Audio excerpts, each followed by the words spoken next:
Bienvenue dans le Micro MG, le podcast qui vous accompagne dans chaque étape de votre parcours d'entrepreneur. Conseils, informations pratiques, actualités, tout ce dont vous avez besoin pour faire grandir votre entreprise. Bonjour à toutes et à tous, bienvenue dans le podcast La plongée dans l'IA en 3 épisodes qui décryptent l'intelligence artificielle de manière simple et accessible. Aujourd'hui, dans cette première partie, nous allons parler de ChatGPT, comment il fonctionne et comment il a appris à répondre à nos questions avec autant de fluidité. Pour ce podcast, je suis accompagnée de Damien Fontaine. Bonjour Damien, est-ce que tu peux te présenter rapidement ? Oui, bonjour à tous, je m'appelle Damien, je suis responsable data au sein du groupe MG et je fais partie de ce groupe depuis un peu plus de 2 ans maintenant. Super, merci Damien. Alors, commençons par la base des bases. Un modèle d'intelligence artificielle, c'est quoi au juste ? Alors l'intelligence artificielle, qu'on appelle aussi plus communément machine learning d'ailleurs, c'est en gros un modèle mathématique qui apprend à détecter des correspondances qu'il y a entre des données. Donc un modèle, ça marche toujours de la même manière. On lui donne des données d'abord en entrée. On choisit un modèle qui est adapté.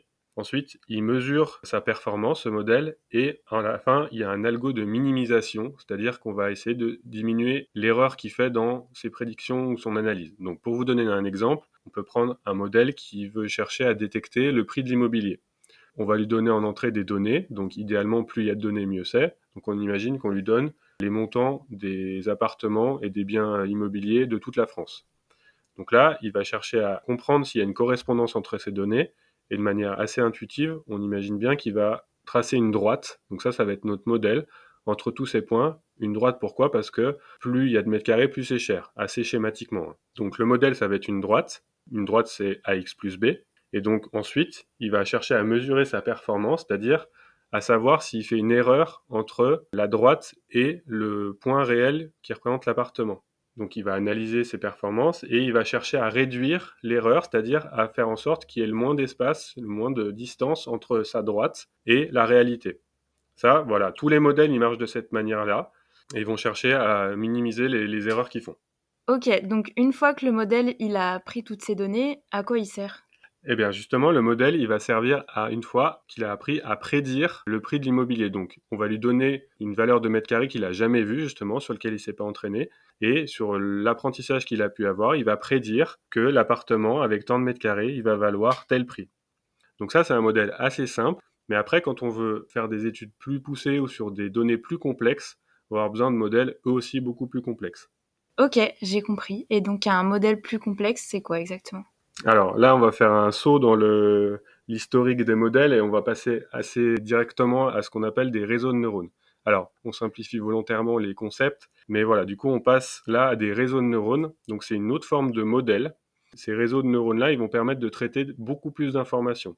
Dans le modèle qu'on avait vu avant, on passait en information des mètres carrés et il prédisait des prix.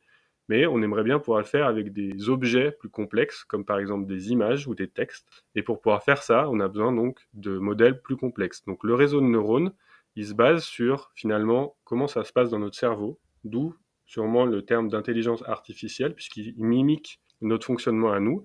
Donc on va reproduire le fonctionnement des neurones. Et un neurone, c'est quoi ? On reprend le même principe, c'est une fonction mathématique. On lui donne en entrée une information, et lui, il va produire une sortie. Sauf qu'il va y avoir plein de neurones qui vont être structurés en couches, et tous ces neurones-là, ils vont parler entre eux, que ce soit dans un sens ou dans l'autre. Là, on introduit un concept qui s'appelle la rétropropagation. Donc, l'information, elle va dans un sens et dans l'autre, et les neurones se parlent entre eux. D'ailleurs, en termes scientifiques, on ne sait pas bien ce qui se passe dans un réseau de neurones, mais on sait exactement ce qu'il y a en entrée, et on sait ce qu'il y a en sortie. C'est le plus important. Et donc, comment on passe des réseaux de neurones classiques à un modèle plus poussé comme GPT ?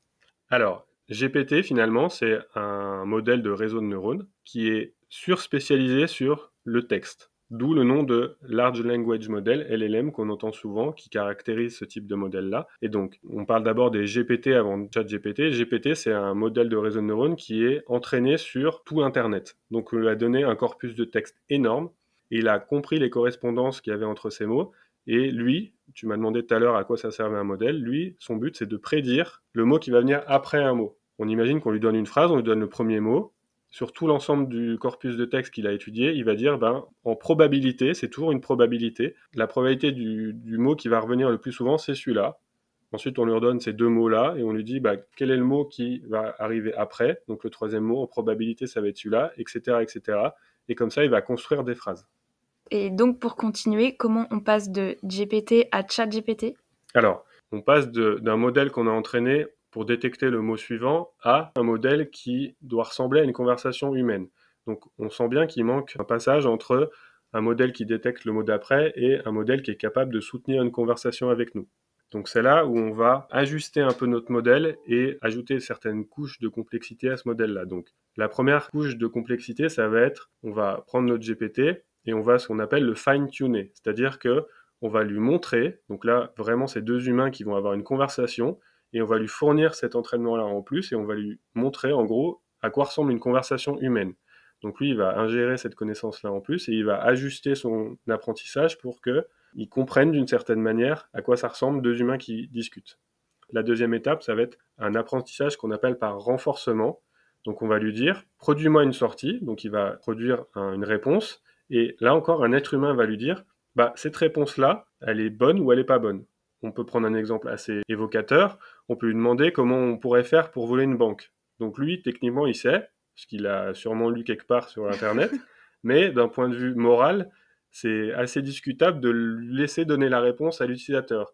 Donc l'être humain, à ce moment-là, il va dire, si tu donnes la réponse, c'est pas top, quoi. Donc essaye de contourner ça. C'est en ça que le renforcement, il a une grosse importance, c'est qu'on va lui donner un point, en gros, quand il va donner une réponse qu'on estime être bonne, et lui enlever un point quand cette réponse-là, elle n'est pas bonne. Et du coup, ça va l'entraîner vers une approche plus intuitive et plus humaine de la conversation avec nous. Ouais, pour qu'il apprenne tout seul. C'est vraiment intéressant. Ouais. Et à titre d'exemple, si on prend le modèle GPT-3, donc c'est un des derniers modèles qui a été entraîné à prédire le mot d'après, il y a 175 milliards de paramètres. Pour vous donner une idée, quand on revient sur l'exemple du début, avec notre droite, il y avait deux paramètres, A et B, pour AX plus B. Et là, il y a 175 milliards de paramètres, donc ça donne quand même pas mal de tournis.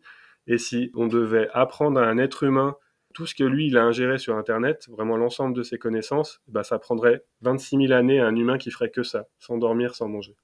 Ouais, je trouve ça fascinant. Et juste une dernière question, qu'est-ce que ça veut dire l'acronyme GPT ? Ouais, alors ça va permettre de synthétiser un peu tout ce qu'on a vu. GPT, ça veut dire Generative Pre-trained Transformer. Alors désolé pour mon anglais. Alors génératif pourquoi ? Là on reprend l'explication des GPT. Il est génératif parce que il crée le mot d'après. Ensuite, il est pré-entraîné parce que le chat GPT qu'on utilise actuellement, il utilise les GPT qui sont entraînés sur tout Internet. Et après, il réajuste avec le fine-tuning et le renforcement. Et il est transformer parce que c'est un type de modèle particulier qui inclut une approche un peu particulière qui va permettre de comprendre un mot dans une phrase, de quoi il est entouré. Et ça induit vraiment l'idée d'intention dans ce que l'humain demande dans une phrase. Et c'est le principe même de ChatGPT, c'est de comprendre qu'est-ce que vraiment on veut dire quand on lui pose une question pour que la réponse qu'il nous donne, elle soit plus propice de nous satisfaire. Comme s'il était là, qu'il discutait comme un humain. Exactement. Et avant de conclure, comment est-ce que tu vois l'évolution des modèles comme ChatGPT dans le futur ?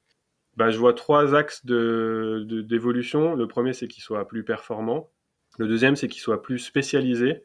Donc on pourrait imaginer d'avoir ce qu'on appelle des agents, donc des chats GPT qui sont spécialisés dans certains domaines comme la médecine ou la finance.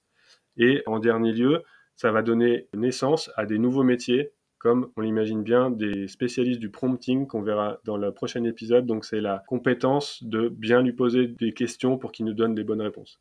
Merci beaucoup Damien pour cet échange, c'était passionnant et je vous retrouve bientôt pour un nouvel épisode de La plongée dans l'IA. Merci beaucoup Mélissa, merci à tous et à la prochaine avec grand plaisir.